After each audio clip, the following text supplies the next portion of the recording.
3, 2, 1. Good morning, class. Good morning, ma'am. How are you today? Very fine. Okay, that's nice. Thank you for coming for this morning.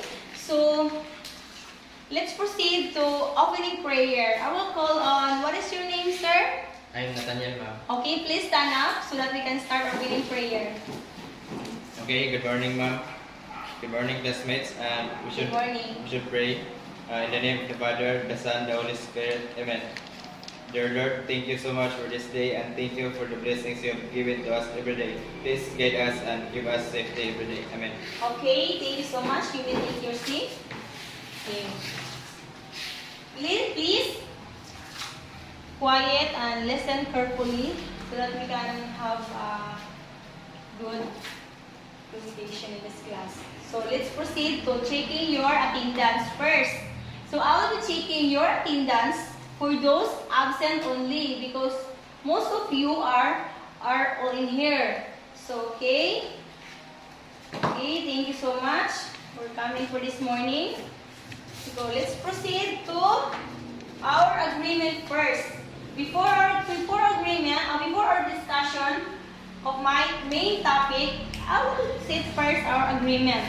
So I will set first our agreement is, if you want to answer my question, please raise your right hand if you want to answer.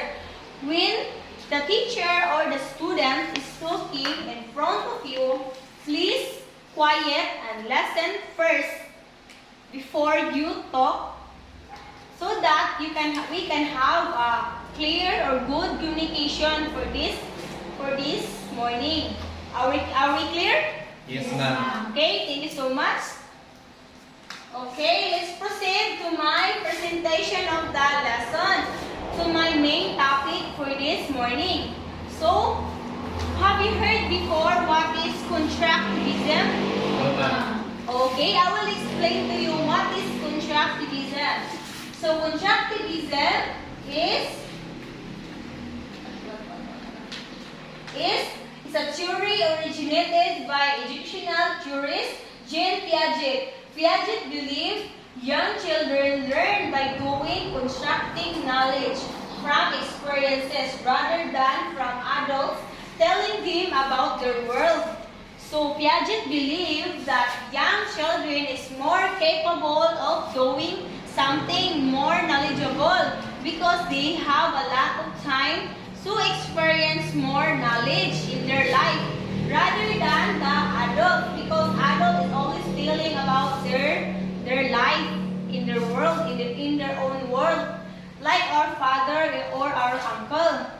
They always talk about their past, their past experiences. Not the young children, is they have a lot of time to experience in their life. So, other meaning of constructivism is knowledge and meaning come from our own experiences. So which means our knowledge is come from our experiences. So we did not learn our knowledge based on in a day. We learn our knowledge in a day. We learn our knowledge and experiences in our life.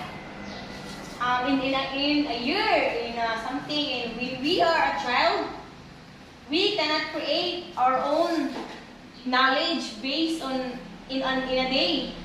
So, do you remember your childhood? Yes, ma'am. So, when you are in childhood, like me, when I was in a childhood, but we are always have a way of creating something new in a day. So that's very important to us, that we have experiences in our life so that we can learn. We learn our mistake. We learn our knowledge every day. So let's proceed to traditional learning. So this is the contrary of constructivism. So traditional learning is what? Please read the sentence, Winnie.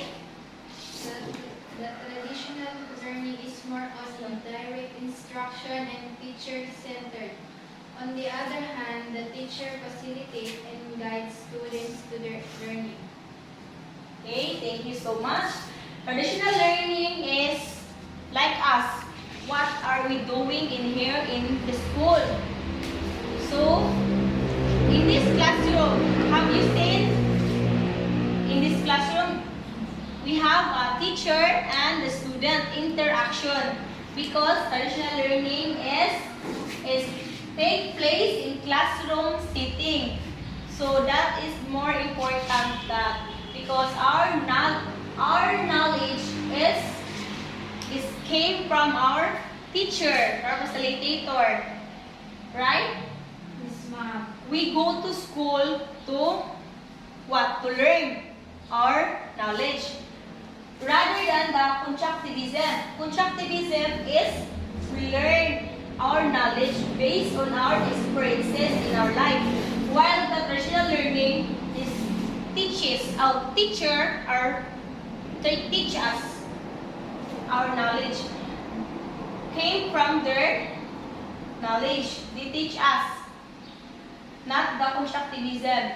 But we learn our knowledge through experiences rather than the traditional learning. Have you seen the differences of constructivism and traditional learning? Yes, ma'am.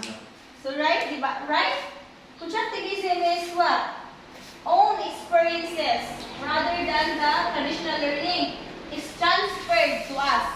The teacher, the facilitator, the mentor is the one who teach us to our learning in the future. So that is the most important. This is I will give you the picture. This is the traditional learning in school. The teacher and the student in the classroom.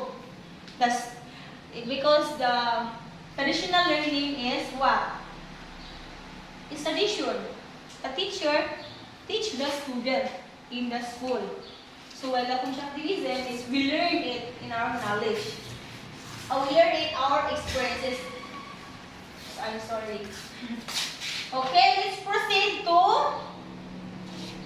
the two major types of constructivism or the views of constructivism. There are two: individual constructivism and social constructivism. Okay, let's proceed to social constructivism or individual. I'm sorry. Okay, let's proceed to individual constructivism. So please someone who can read this. Please read the sentence. Also called alternative constructivism, use of the sense integral internal construction of knowledge. Okay. Individual constructivism is also called as cognitive constructivism. So we all have a cognitive constructivism because cognitive is we have a knowledge to think, easily think, to solve the problem or to understand the feelings of each of us. So that is the most important to us, to have a cognitive way of our life. So it emphasizes individual. Individual which means isa ra siya one. It's only composed one student. They believe in the individual constructivism. They believe the learners should be allowed to discover principles through their own exploration rather than direct instruction by the teacher.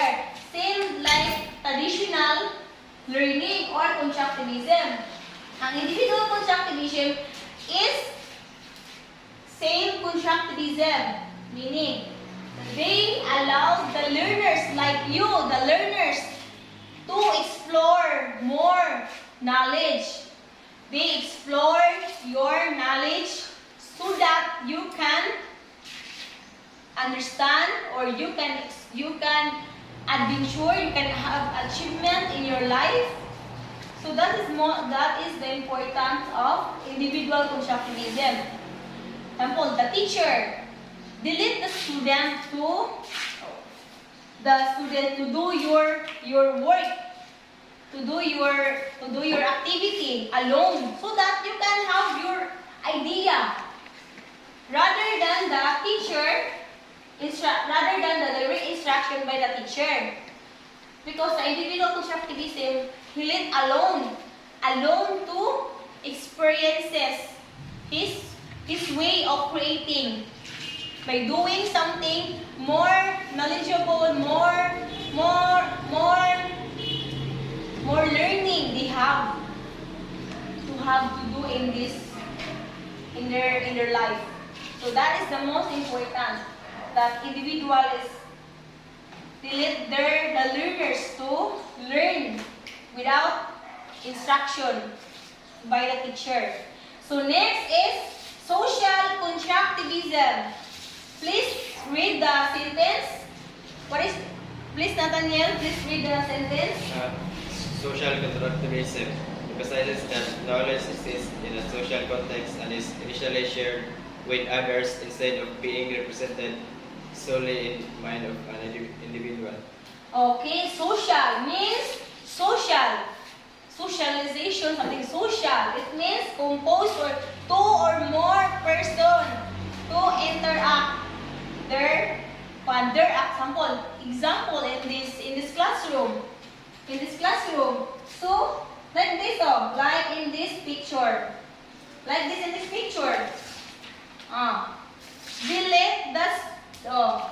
According to social constructivists, the opportunity to interact and share among learners helps to shape and refine others or refine their ideas. So, in this social constructivism is, diba, they are composed of two or more persons to have interaction between of their opponents so that they can have share their new ideas, new knowledge, so that they can have more. In this classroom, you have a friend. So do you share your learnings, your knowledge in this, your idea? So diba, right? That is the most important in this classroom, that you have cooperation in your classroom. In social constructivism, the knowledge is most important because they let the student to learn more, to learn more their knowledge in this way, so that they can have the way they think, the way they learn their knowledge in their life. That is the most important in our life. Being a learner, especially me, we are a learners. Because all of us, we learn our experiences in our life. That is the most important. So, have you seen this? They play, they sing, they have they create the way of how they solve the puzzle, something like that. So social constructivism is they have interaction between their opponents, so that they have easily to solve their problem. So let's proceed also to classroom constructivist activities. So classroom constructivist allows pairs of students to teach each other. So the main activity in constructivist classroom is solving problem. Students use inquiry method to ask questions, investigate a topic, and use a variety of resources to find solution and problem. So in classroom constructivists like us, in this classroom, we allowed to teach each other so that we can have a good communication or good preparation in this classroom. So the teacher let their student to search, diba? We have now a Google. So they let the student to search, to find our resources more, so that they can have a more diba? They have to let the student to investigate more, so that they can find more knowledge. The more they have to find the answer of the question. So they let the student to do that. So that is the most important. So any question? No, ma'am. Do you have any clarification? So do you have a clarification for my discussion? No, ma'am. Okay, let's proceed first. Do you have any question? No, ma'am. Okay, thank you so much. Thank you so much for listening to my discussion for this morning.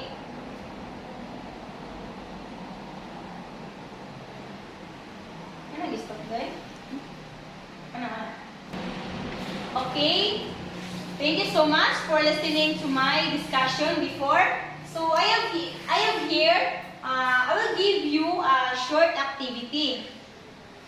Do you want to have an activity for this morning? Yes, ma'am. Okay, thank you so much. So I will give you this envelope. There are two envelopes. Which means is group 1 and group 2. So I will group you into two groups. So this one will be the group 1 and this will be the group 2. So all group should have a representative to post the word or the cutting letters in the word. So inside of this envelope, they have a cutting letters. You have to post it in the board so that to form a word. So, and then after you post the word or the cutting letters in the board, you have to reflect what have you done, what have you learned. You have to reflect by reflecting what have you learned in the discussion before. So, did you listen to my topic before? Yes, ma'am. Okay, that's good that you listened to my discussion. So I will give you. This will be the group 1 and group 2. So you have to post it in the board. So I will call this activity combine me, so that you have to complete the cutting letters in the board.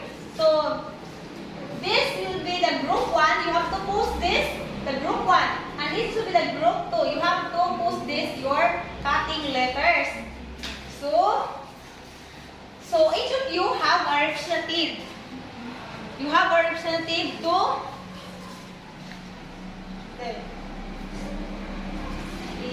Stop. Okay, let's start our activity. So, group 1, this will be your posting you have to post this, your cutting letters, and this group 2, this will be your you have to post this, your cutting letters also. So, okay, let's start your activity. Okay, let's start.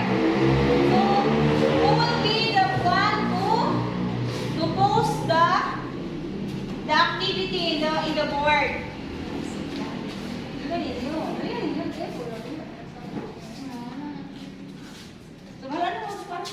It's okay.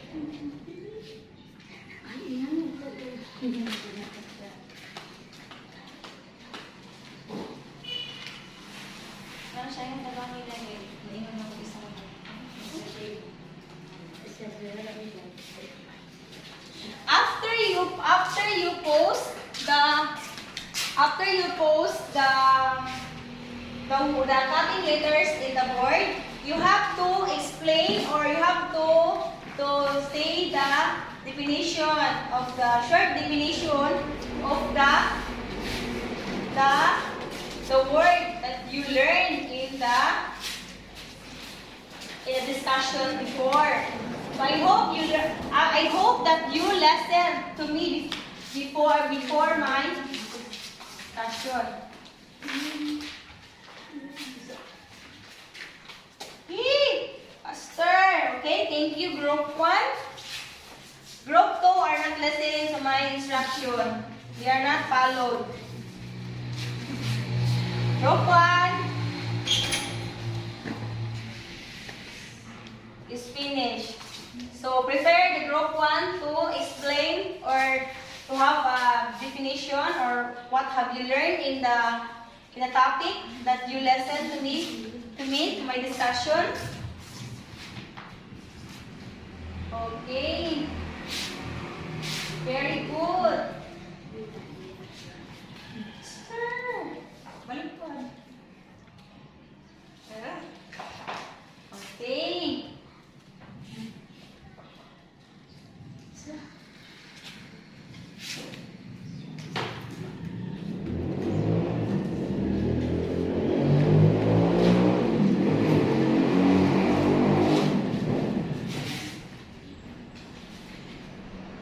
Since Group 2 are not listening to my instruction, but since what I have said before, that you have to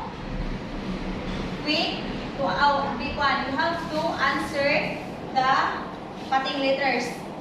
The two representative in the board.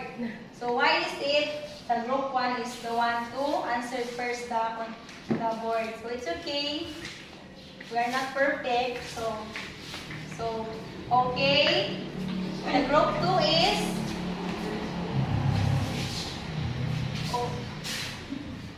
okay. Please prepare the Group 1 to answer. Okay, please stand up in front of you. What have you learned in Group 1? What have you learned? What is the word that you post in the board? Constructivism. The constructivism is we learn our knowledge through our own experiences in our life. Okay, thank you so much.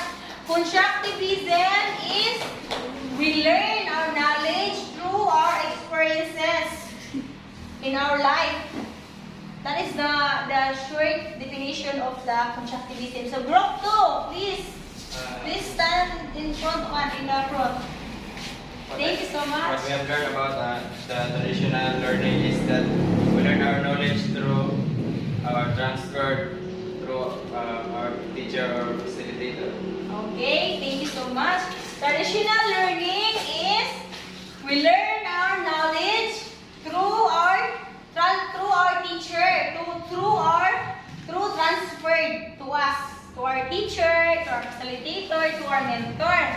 So thank you so much, Group 1 and Group 2 for cooperating my activity for this morning. So I hope all of you are listening and have learned to my discussion before. So I hope that you learn more in the future. So that will be all to my topic, to my discussion, and to my short activity. So I hope that you listen to the next facilitator. So I will give this, or I will pass this to the next facilitator.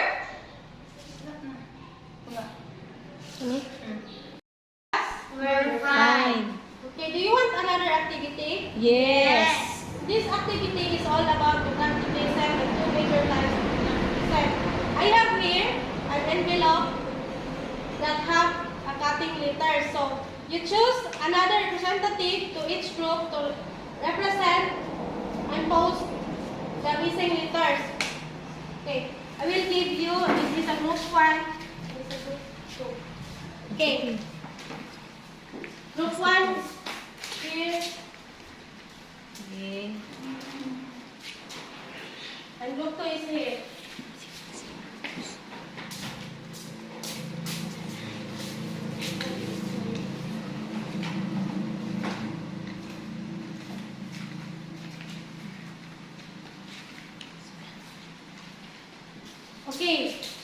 can you read, Kathleen?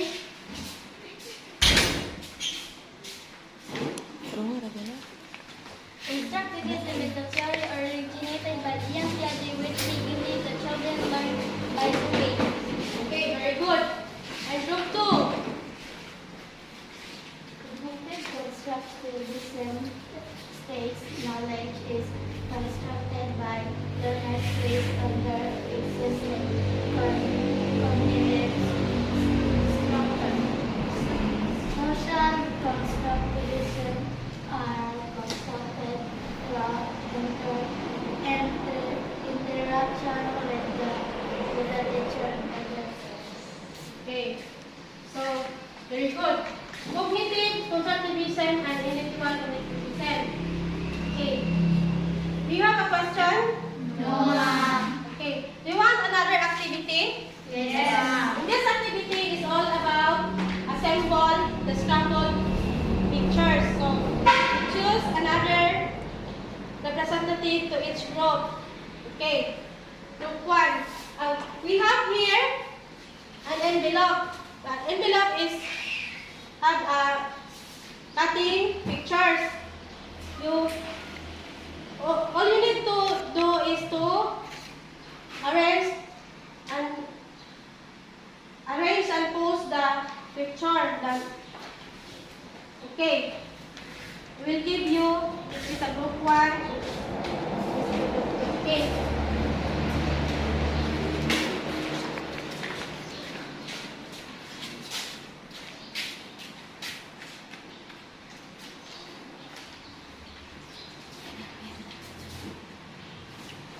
Okay, group 1, very good. Group 1 is all about social productivism. So, social productivism is composed two or more person or people. So did you have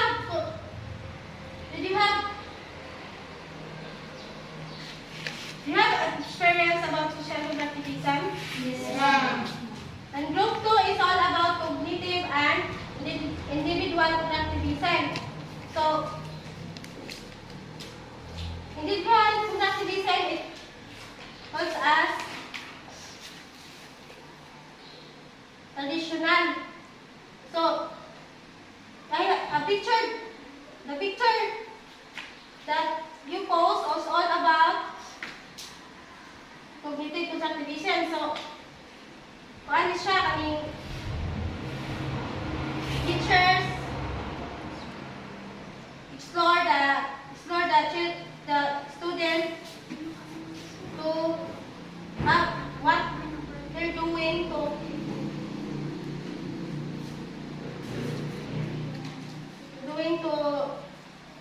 their knowledge. Okay.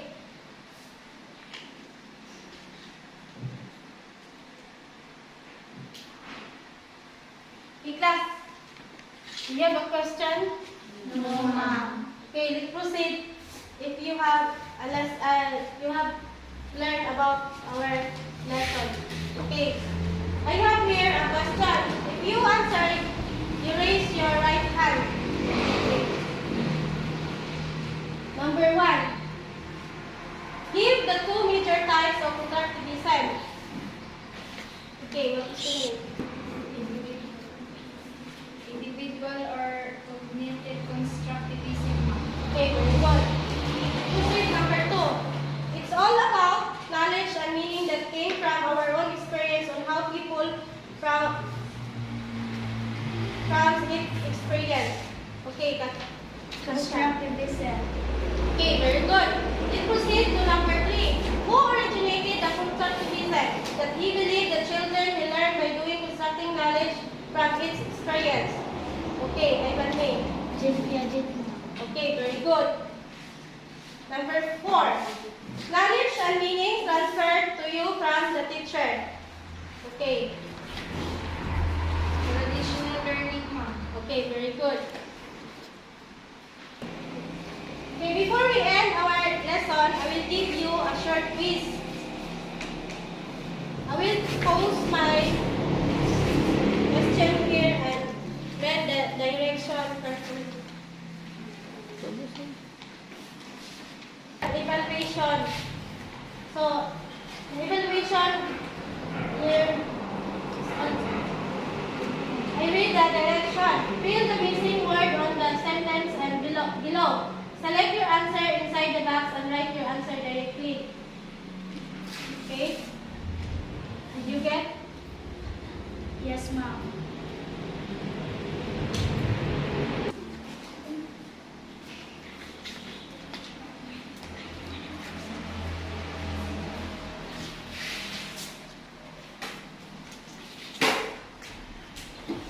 Okay.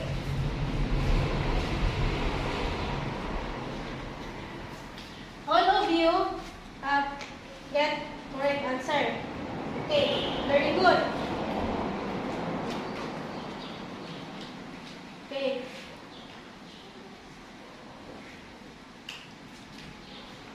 Okay, class. All of you, I have read, you have already get correct answer. Okay. Thank you so much for listening carefully and good day. And I will give you an assignment.